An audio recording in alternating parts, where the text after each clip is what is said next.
Good morning, everyone. Welcome to 8 West. It's a fabulous Tuesday morning here. Glad to have you with us. Oh, yeah. You know, it's interesting because in downtown Grand Rapids, we've hardly had any snow at all. No. Right? Along the lakeshore in Holland, I was digging at 4 o'clock in the morning. Here's my conversation with the National Weather Service.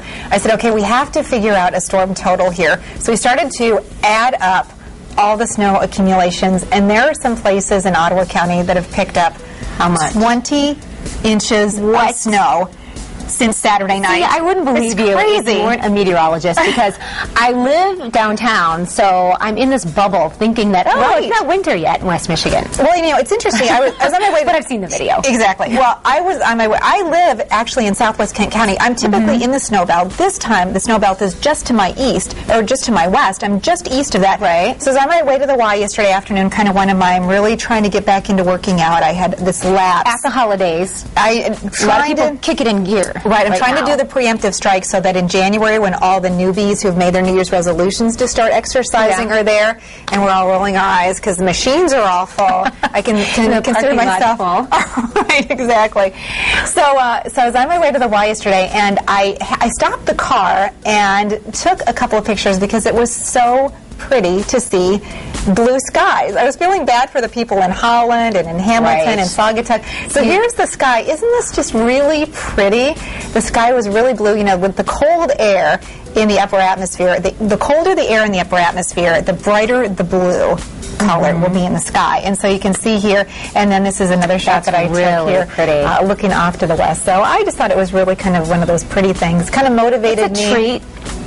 It was a very nice treat. Motivated me to get to the Y, and although I'm not very motivated once I get there, I'm going to be confessing So here. what did you do? Are you a treadmill person? Do you do classes? I'm a big classes, exercise, fitness person. Weights? I would like What to. is it? Well, I would like to do the classes, and I have to figure out my schedule to work around to do that. But I really love the elliptical, and so I was on the elliptical. Good for you. Yeah, that was my Very big. good for you. I kind of cranked it up to the higher, you know, the more resistance. I feel like I'm really working it out. But you know, I guess it's because I've been out of the habit for so long. All I think about is I can't wait to quit. I can't wait to stop doing this. The more often you go, the easier it is to go. That's what I tell people.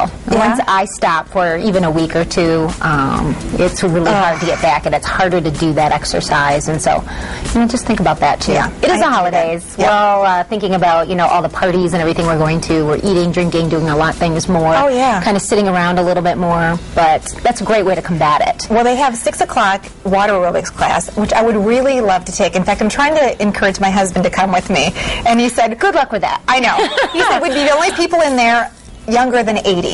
So I'm guessing there's no way he's going with me. But anyway, so the group exercise, you know, that's a great idea for me. I need to get maybe back into the group exercise classes. Well, speaking of eating, Terry, I went home for lunch yesterday. We were actually on a shoot together, and then after that I head home, and I was going to have something really quick and, you know, visit with my daughter when I was home. And there was so much going on downtown. I didn't even really realize it. But my nephew was over because he takes some classes at CC. Okay. And he was glued to the windows, and I said, Zach, what is going on? And he was watching. He's like, you know, Aunt Rachel, they're shooting the movie right outside the window. And I'm like, what?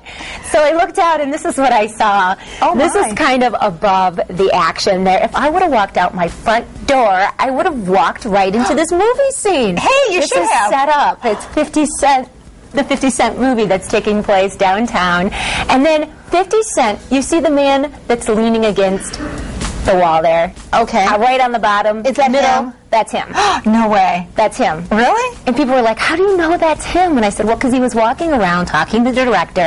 The camera was following him. He was sitting in a car actually across the street, and the stunt double was doing some of the scenes, and then he would come out and he did a few takes. And so it was like the movie came to me. How about that? Terry. And so, in fact, I was like, okay, so I went up to my balcony and I took a little video of this scene. It's kind of the aerial view of what you might see in the movie if this part of the movie stays in. We wanted to show it. Action! Running right there. There's a guy running, and the guy chasing him, 50 Cent. Really? Dressed in black. So this is right by Rachel. Wow. And then going down these stairs, which goes to the garden level. So he might have been chasing him. He might have been running with him.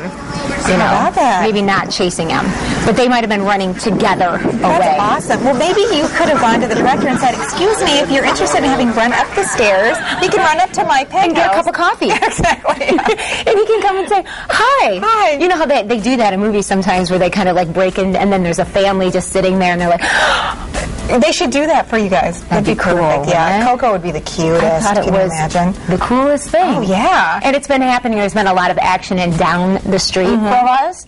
I did not have any idea that it was going to be right in front of our building and that it was going through. So I thought that was really, really cool. That's, you know what's the greatest part of this story? You know, I always dream about sometimes I could be in the studio audience of one of those national talk shows, and they have the segment called Brush with Greatness. Well, now I sort of have my brush with greatness because I could say, well, my friend that I work with met 50 Cent. Well, that still could happen. Yeah. But isn't that kind of cool? You know, that continues. I think they're done in the downtown Monroe Center, Ottawa area right there. But I think that next Monday they're going to be back down there. Okay. And they still have some other things to do. So there were a lot of people watching. I know that was looking at people, and a lot of the people, the faces I saw are people that actually work downtown or live downtown. Wonderful. But there were a lot of people out there, and friendly as could be. I mean, people were walking on the sidewalk to get where they needed to go, and they'd say, "Okay, go through, that's fine." Okay. They'd be like, "Can you wait a second? We need to do a scene here." And then, you know, it was all gone. Right. They picked it up, took all their lights, took all their equipment, and were out of the neighborhood. And they were by all the time I was, you know, finishing up my lunch. So Well, it was very really cool. exciting. Well, you have that's to act really cool. fast if you want to catch these guys. I guess so. They're pretty good. I think he looked kind of cold too, because as I said, he was waiting in that one car, and then he had a big North Face jacket on, and he'd take the jacket off right before, and then run over there, and then do the scene over there. Okay. And running down. That's cool. Our stairs. That's fantastic. Isn't that cool? I feel like we get a touch of Hollywood right here. It's just really unexpected. You just never know what you're going to see. Yeah. Now I have to go see this movie once it comes out. It depends on when it's rated. We'll have to check and see what Aaron Lafferty has to say about the dates and everything. All right. It depends on when it's rated, because some of those action ones I just can't tolerate. So I get a little nervous. Even with that Grand Rapids connection? Even with the Grand Rapids connection. Okay. Yeah. Okay, well, we are seeing stars all over West Michigan these days, as you just, of course, have been filling us in. You're our star connection. Yes, but that is not the only movie action in town. The Urban Institute for Contemporary Arts is welcoming back actor Crispin Glover, and we have him in studio today. We'll tell you when and where. You can ask him some questions, too. And more fab finds to help you fill out your holiday shopping list are here today with us, too. Cindy's Suds has healthy products to stock your stuffings and fill your gift baskets. We'll show you. Plus, a holiday celebration is back at Daybreak Church this year. Luminaire will help people in Haiti. It's a spectacular show. I can't wait to see the guests who will be performing for us today. Yes, I saw people walking around the studio with very interesting makeup on. Oh, yeah. Remember last year we had somebody 8 feet tall? I think maybe even taller. So we're running into the lights in our studio, which that's are really high.